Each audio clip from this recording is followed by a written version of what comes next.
A check for thousands of dollars arrives in the mail along with the promise of bigger rewards. That's happening these days. But is it too good to be true?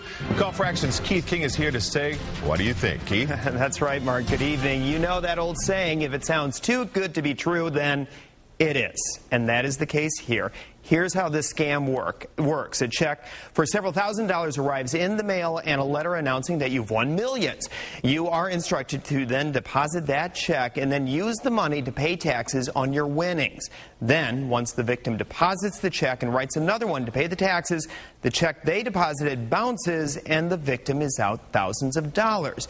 This is certainly not a new scam, but the Leavenworth County Attorney has received recent complaints about this one from two elderly people. So tonight, he tells Call for Action that people need to be on alert.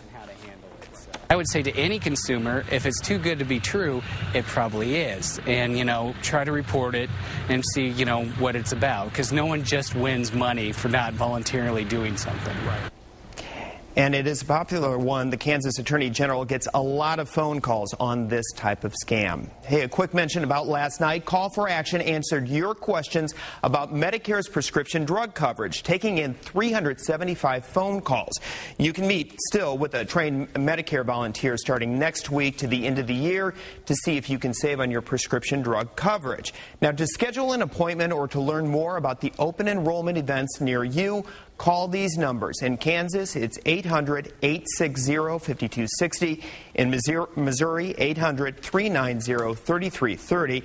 And you can go to NBCActionNews.com to learn about upcoming webinars where you can actually learn to save from the comforts of your own home or your office. For Call for Action, I'm Keith King.